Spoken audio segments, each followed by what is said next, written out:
Assalamualaikum warahmatullahi wabarakatuh. Seperti biasa saya akan membahas alur cerita dari Against the Sky Supreme ya guys. Sebelum ke pembahasan jangan lupa, like, comment and subscribe ya. Yuk tanpa basa-basi lagi kita langsung ke pembahasannya. Di episode sebelumnya, Song Li berdiri di udara, dan tsunami angin dan guntur menyembur keluar dari tubuhnya. Segera, dia memegang tombak ilahi, berkedip cepat dari kehampaan, sambil menari dengan gaya tombak. Pada saat yang sama, setiap kali dia berkedip dan menarikan tombaknya, sesosok hantu membeku dalam kehampaan. Hanya dalam sekejap, 72 Song Li dengan tombak ilahi muncul di atas kepala Tan Yun. 72 Song Li, dengan siluet halus, tampaknya bukan tubuh normal. Tapi Tan Yun yang memiliki mata surgawi Hongmeng, bisa melihat di mana tubuh Song Li secara sekilas. Jika kamu orang lain, aku khawatir kamu benar-benar tidak akan dapat menemukan tubuhmu, tapi sayangnya kamu bertemu denganku, ucap Tan Yun mencibir dalam hatinya dan menggunakan seni pedang pembantaian Hongmeng. Tiba-tiba, napasnya meroket dengan liar, dan dia mencapai tingkat ke-9 alam Tao dalam napasnya. Xiao Zhang, itu adalah keberuntunganmu bahwa kamu bisa mati di bawah pukulan terkuatku, ucap Song Li.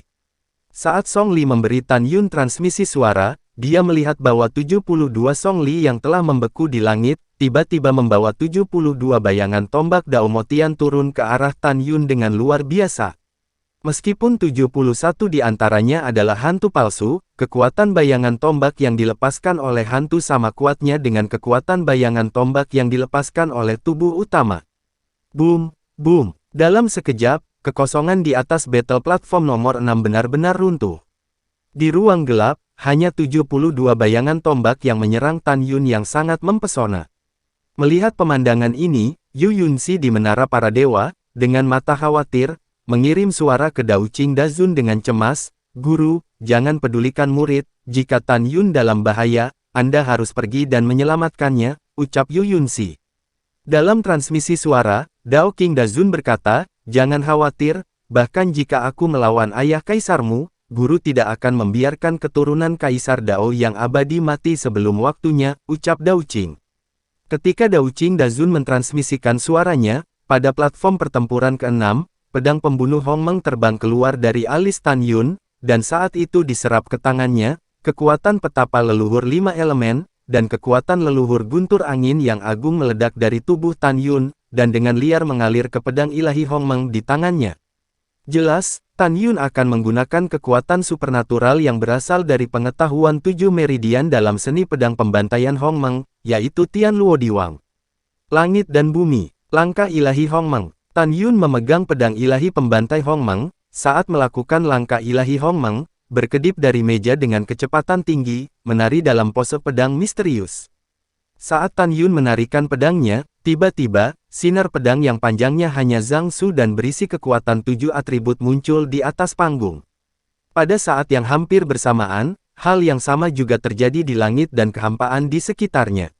Bang bang bang, Tan Yun melakukan langkah ilahi Hongmeng, menghindari bayangan tombak yang jatuh satu demi satu.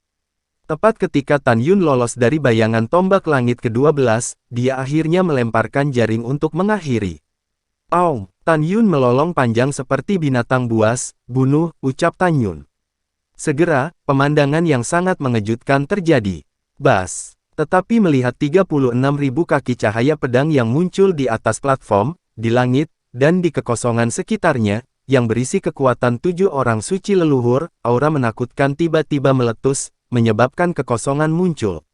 Boom! Boom! Segera setelah itu, cahaya pedang, 36.000 kaki, membawa kekosongan yang runtuh dengan kecepatan tinggi, seperti jaring langit dan bumi, menghantam 60 tombak.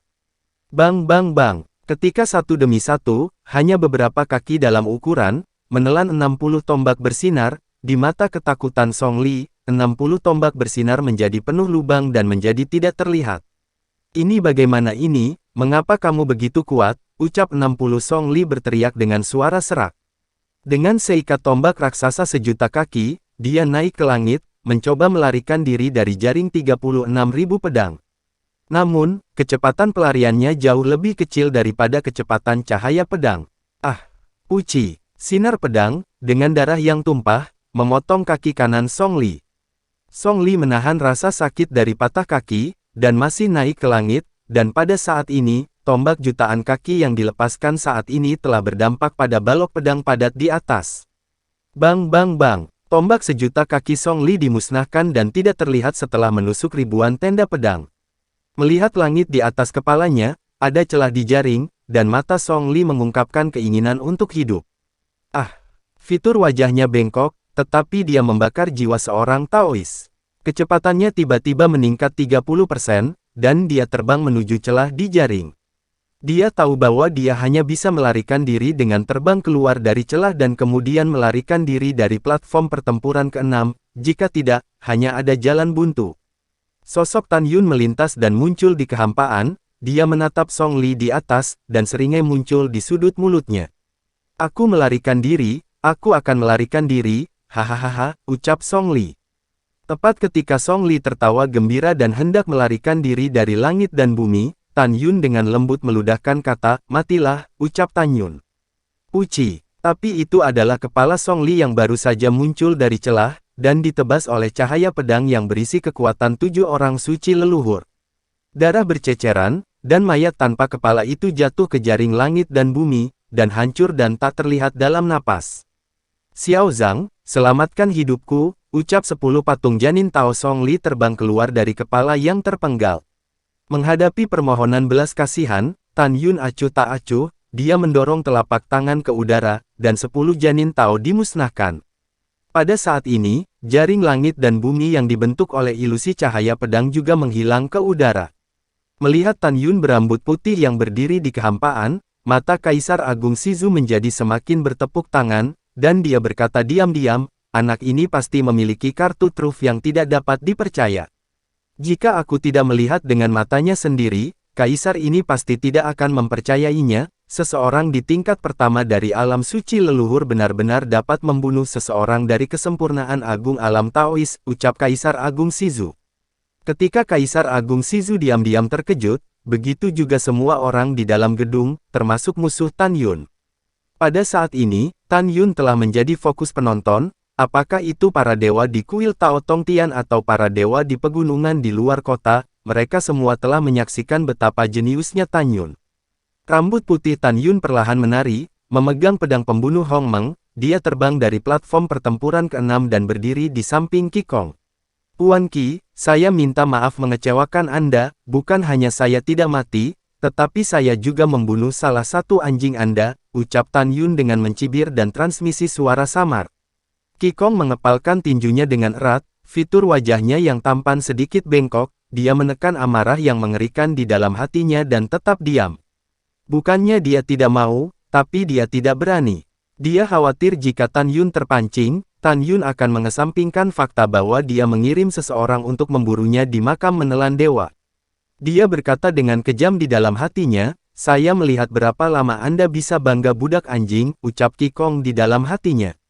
Dalam sekejap mata, 3 hari telah berlalu.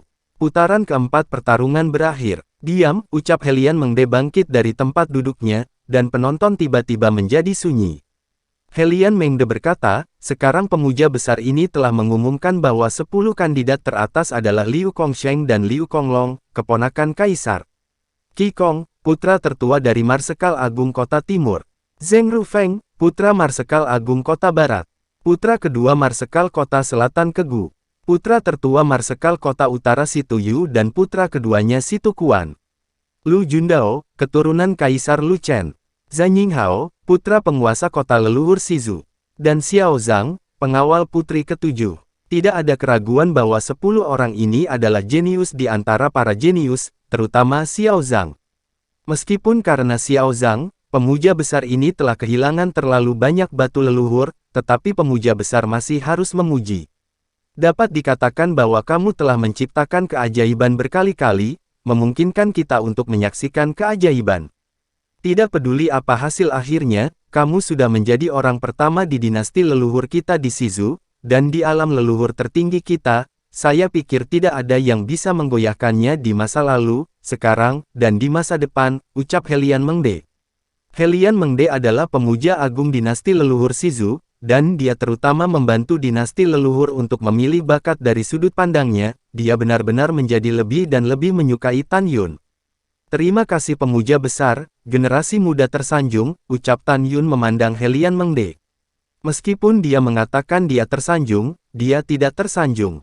Hahaha, Helian Mengde menatap Tan Yun, membelai jenggotnya dan tersenyum, terus terang, jika kamu belum mempunyai guru, jika tidak, orang tua ini benar-benar ingin menerimamu sebagai murid, ucap Helian Mengde. Setelah Helian Mengde tertawa, dia berkata, aturan lama, kamu bisa istirahat malam ini, dan bertarung lagi besok, ucap Helian Mengde. Tan Yun bersama 10 orang serempak, baik pemuja besar. Keesokan harinya, Chen Xi. Di mata semua orang, di bawah pengaturan Helian Mengde, 10 undian teratas telah selesai. Qi Gong vs Situ Yu. Kegu vs Liu Kongsheng.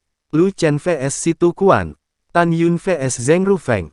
Tidak ada keraguan bahwa itu akan menjadi 5 pertempuran antara naga dan harimau. Di lantai atas, suara Helian Mengde bergema di langit, 10 besar semuanya adalah orang-orang berbakat, setiap pertandingan antara Anda, dedikasi pemuja ini dan semua orang yang hadir tidak mau ketinggalan. Oleh karena itu, mulai dari ronde kelima dari pertempuran 10 lawan 5, duel satu per satu akan diadopsi. Pertama-tama, Qi Gong, putra tertua dari kota timur Grand Marshal, dan Situ Yu, putra tertua dari Grand Marshal kota utara yang akan bertarung. Mereka berdua ada di atas panggung, ucap Helian Mengde. Begitu suara Helian Mengde jatuh, Situ Yu yang berada dalam keadaan Tao yang hebat, menyapu ke platform pertempuran langit. Wosh! Qi Gong yang berada di tingkat ke-6 alam Tao, terbang ke platform pertempuran setinggi langit dengan sosok gagah, dan berdiri berhadap-hadapan dengan Situ Yu. Mata Situ Yu menunjukkan niat bertarung yang gila, dan dia mengepalkan tinjunya ke arah Qi Gong dan berkata, terus terang, saya selalu tidak setuju dengan Anda, dan saya tidak pernah mengenali Anda sebagai orang pertama di alam Tao di dinasti leluhur Shizu. Aku akan mengalahkanmu hari ini, ucap Situ Yu. Menghadapi provokasi Situ Yu, Qi Gong menggelengkan kepalanya dengan senyum bodoh di bibirnya, Tuan Situ, jika kita selesai, bisakah kita mulai, ucap Qi Gong. Melihat bahwa dia diabaikan, kilatan niat membunuh melintas di mata Situ Yu, untuk waktu yang lama, keempat Marshal tidak selaras. Oleh karena itu, Situ Yu ingin membunuh Qi Gong untuk berbagi kekhawatiran ayahnya. Begitu Qi Gong tumbuh, itu akan menjadi kekhawatiran besar bagi ayahnya. Dan Qi Gong juga sama, jika Anda ingin membunuh Situ Yu, yang terbaik adalah membunuh Situ Kuan, sehingga Marsekal besar Beizhen tidak memiliki penerus, dan berbagi kekhawatiran untuk ayah dan kerabatnya Long. Sudah waktunya untuk memulai, ucap Situ Yu. Dalam suara Situ Yu yang dalam, kekuatan Tao kematian hitam yang kejam meletus di tubuhnya, dan tombak Fang Tianhua yang hitam pekat melesat keluar dari udara dari tangan kanannya. Segera setelah itu, alis Situ Yu seperti iblis, dan dia membuka mata yang tegak dan hitam pekat, pada saat yang sama, mata dan bibir Situ Yu juga menjadi hitam. Ini adalah, di kursi Shenlou, murid-murid Grand Marshal Dongzhen tiba-tiba menyusut, seolah memikirkan sesuatu, ekspresinya sungguh-sungguh belum pernah terjadi sebelumnya, dan dia bersuara kepada Qi Gong, Konger, jangan sembrono, Situ Yu ini dihidupkan darah tersembunyi dari keluarga Situ, itu telah dikultivasikan menjadi sihir suci keluarga Situ. Sihir suci ini sangat kuat, Anda harus melakukan yang terbaik, dan jangan ceroboh, ucap Qi Long. Qi Gong mengangguk setelah mendengar ini, dan langsung menatap tampak seperti dewa iblis Situ Yu, dia berkata dengan sungguh-sungguh, kamu bersembunyi begitu dalam, ternyata kamu tidak menggunakan semua kekuatanmu di duel sebelumnya, ucap Qi Gong. Orang lain tidak layak menerima sihir suciku, Situ Yu seperti iblis, dengan seringai kejam di sudut mulutnya, aku sudah lama ingin mengalahkanmu, dan sekarang aku akhirnya memiliki kesempatan. Qi Gong, izinkan saya memberitahu Anda sama sekali bukan lawan saya, ucap Situ Yu. Setelah berbicara, Situ Yu memegang tombak Fang Tianhua dan mengayunkannya tiba-tiba, membawa kekosongan yang runtuh dan menyerang Qi Gong. Pertempuran, ucap Qi Gong berteriak dengan keras, tidak berani gegabah sama sekali, begitu dia menembaknya, itu adalah keterampilan unik dari keluarga Qi-nya, yaitu pedang Qi Zuwuji. Langit terus runtuh, Qi Gong memegang pedang, memancarkan momentum harga diri, dan bertarung sengit dengan Situ Yu. Bang bang bang, dang dang dang. Untuk sesaat, bayangan tombak dan sinar pedang mengamuk.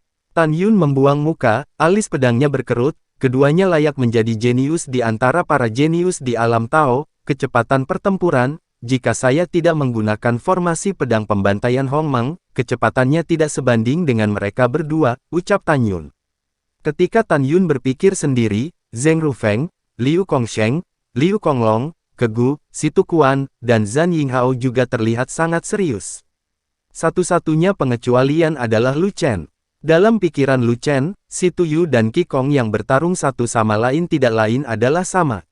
Boom, boom. Di platform pertempuran langit, hantu Fang Tian dicat tombak dan sinar cahaya pedang merusak kekosongan, menyebabkan kekosongan di atas platform pertempuran benar-benar runtuh. Dalam sekejap mata, 1 jam telah berlalu. Dalam 1 jam, keduanya seimbang. 3 jam kemudian, keduanya masih belum memutuskan apakah akan menang atau kalah. Namun, Kaisar Agung Shizu, Helian Mengde, dan Dao Qing di kursi teratas Shenlou telah melihat bahwa Situ Yu berada dalam posisi yang kurang menguntungkan. Qilong, Marsekal Dongzhen, menunjukkan senyum bahwa situasi keseluruhan telah diputuskan di wajahnya. Karena Qilong melihat bahwa Situ Yu telah melakukan yang terbaik, dan putra sulungnya Qi Gong, kartu truf paling kuat, belum ditampilkan. Dia yakin bahwa jika putra tertua Qi Gong menunjukkan kartunya, tidak mungkin Situ Yu bertahan sampai sekarang. Dia juga tahu bahwa semakin Qi Gong menunjukkan kartu trufnya, semakin yakin dia akan duel berikutnya. Dalam sekejap mata, 2 jam berlalu. Malam mengikis dunia, dan Situ Yu yang telah melakukan segala yang mungkin, berada di ujung kekuatannya, menghadapi Qi Gong yang tampaknya kelelahan, sulit untuk menolak. Ah, aku tidak berdamai, ucap Situ Yu mengeluarkan raungan terakhir di atas medan perang Tongtian. Darah menyembur keluar, dan pedang Qi Gong menusuk bahu kanannya. Bang! Qi Gong melakukan tendangan voli dan menendang dada Zhong Situ Yu, darah menyembur dari mulutnya, seperti layang-layang dengan tali yang putus, jatuh di tepi platform pertempuran Tongtian. Qi Gong, aku Situ Yu, menolak untuk menerimamu, ucap Situ Yu memandang Qi Gong yang berdiri di udara dengan niat membunuh. Wosh! Qi Gong memegang pedang ilahi, ditembak jatuh, muncul di depan Situ Yu, menekan pedang ke alis Situ Yu, dan berkata dengan dingin, menurut aturan merekrut kerabat, aku bisa membunuhmu sekarang, ucap Qi Gong. Keponakan Gong, kasihanilah, di kursi Shenlou, Grand Marshal Beizhen Situ Bufan buru-buru berdiri dan berkata. Pada saat ini, Qilong juga berdiri dan berkata, Konger, berhenti sekarang, ucap Qilong. Baik ayah, setelah Qi Gong menerima pedang, dia bersuara, ayah, jika bocah ini memainkan kartu terakhir, aku bisa membunuh Situ Yu, namun, jika kartu itu diekspos ke orang lain, akan buruk bagi anak ini untuk memenangkan kejuaraan. Jadi anak ini tidak membunuhnya, ucap Qi Gong. Qilong berkata, kamu melakukan hal yang benar, tujuan terpenting adalah memenangkan kejuaraan, dan masih ada peluang setelah membunuhnya, ucap Qilong. Ketika ayah dan anak itu mentransmisikan suara mereka, Situ Yu menyeka darah dari sudut mulutnya dan menyapu platform pertempuran setinggi langit. Di lantai atas, Helian Mengde berkata, Qi Gong memenangkan ronde pertama. Selanjutnya, Kegu akan bermain melawan Liu Kongsheng di ronde kedua, ucap Helian Mengde. Setelah Helian Mengde selesai berbicara, Qi Gong terbang dari peron, dan Kegu dan Liu Kongsheng yang angkuh, melompat ke peron. Tolong! Di bawah sinar bulan, mereka berdua saling memandang, dan setelah berbicara dengan dingin, mereka berubah menjadi bayangan dan bertarung dengan sengit. Dari proses kemenangan Qi Gong atas Situ Yu barusan, keduanya melihat bahwa bahkan jika mereka memenangkan putaran kedua, itu akan menjadi pertempuran yang sulit dengan peluang menang yang sangat rendah ketika mereka bertemu Qi Gong nanti. Di mata mereka berdua, ini bukan hanya pertempuran merekrut kerabat, tetapi juga pertempuran jenius paling agung di ranah Taois dari dinasti leluhur Shizu. Selama putaran kedua bisa mengalahkan lawan dan menang, itu berarti maju dari 10 besar ke 5 besar. Bahkan jika dia tidak dapat memenangkan kejuaraan pada akhirnya, dia masih dapat digunakan kembali oleh Kaisar Agung Shizu. Karena itu, siapapun yang masuk 10 besar berharap bisa naik ke level berikutnya. Boom! Sinar pedang yang terang menghancurkan langit malam, menyebabkan langit malam runtuh satu demi satu, menutupi bulan yang cerah. Dalam sekejap mata, 2 jam telah berlalu, dan di Tongtian Dojo, para dewa di pegunungan luar masih mengawasi. Dalam 2 jam, keduanya dibagi rata. Melalui menonton pertempuran, Tan Yun menyimpulkan bahwa keduanya bukanlah lawannya, sejauh ini hanya Qi dan Lu Chen yang menjadi lawannya yang sebenarnya. Jika Tan Yun bertemu keduanya, itu akan menjadi pertarungan yang sulit. Malam telah berlalu. Di langit di atas tahap pertempuran Tongtian, rambut Kegu acak-acakan, dan tubuhnya ditutupi dengan lebih dari selusin luka yang bisa dilihat jauh di dalam tulang. Di kekosongan di sisi lain, keadaan Liu Kongsheng justru sebaliknya, selain wajahnya yang pucat, dia tidak memiliki trauma. Tapi organ dalamnya telah rusak parah. Saudara Liu, jangan menahan diri, kamu kalah, ucap Kegu masih sangat sopan kepada Liu Kongsheng. Tanpa alasan lain, karena dia adalah keponakan dari permaisuri Liu. Puff. Liu Kongsheng meludahkan panah berdarah, runtuh dari kehampaan, dia menatap Kegu, dan berkata kata demi kata, aku tidak akan menyerah sampai akhir, ucap Liu Kongsheng.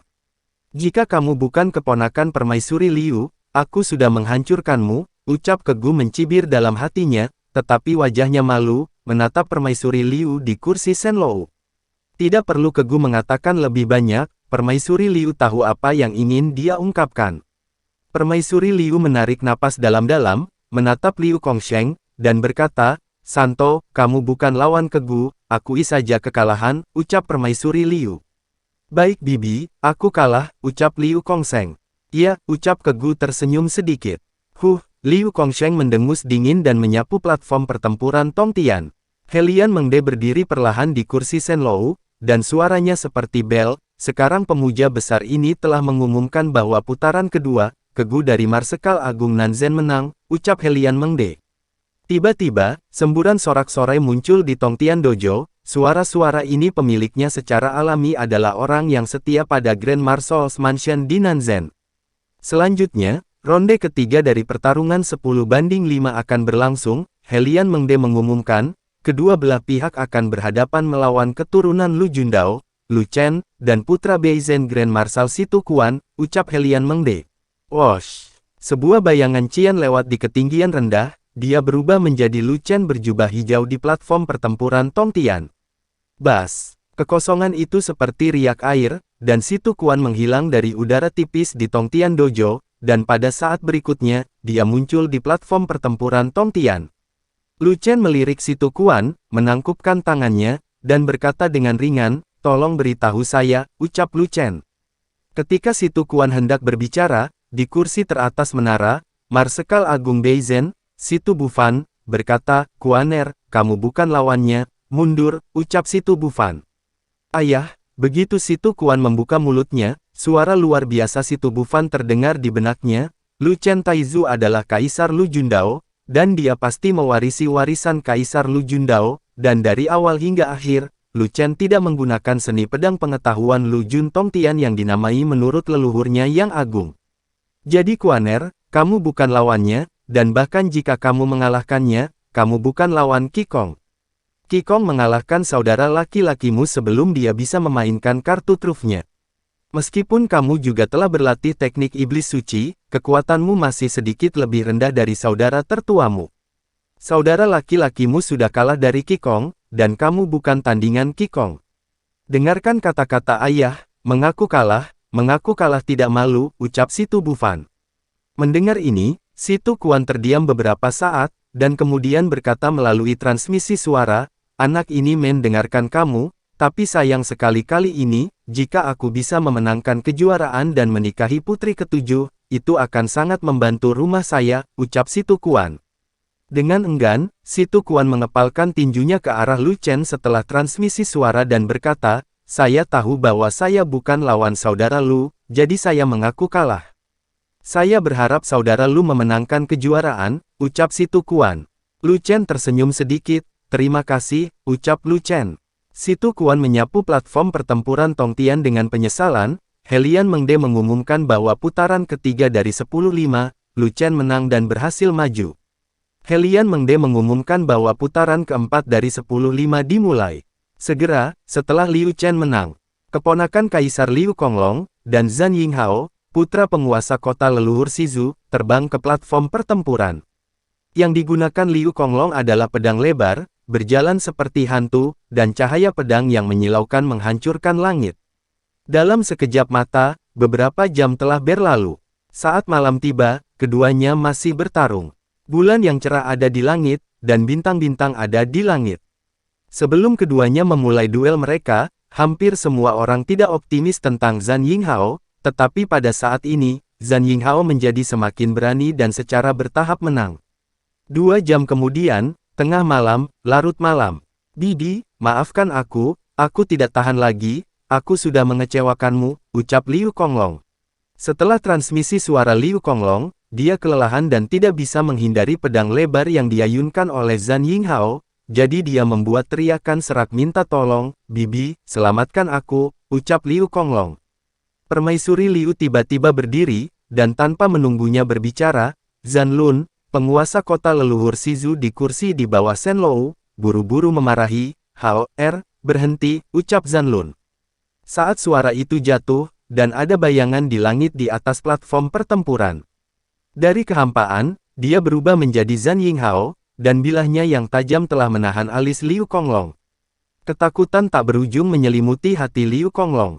Sebagai keponakan Kaisar Liu, dia tidak pernah berpikir bahwa suatu hari dia akan begitu dekat dengan kematian. Terima kasih, ucap Liu Konglong tampak bersyukur. Sama-sama, Zhang Yinghao terengah-engah, terus terang, kekuatan kita hampir sama, ucap Zhang Yinghao. Tapi pada akhirnya, kamu masih menang, ucap Liu Konglong tersenyum pahit.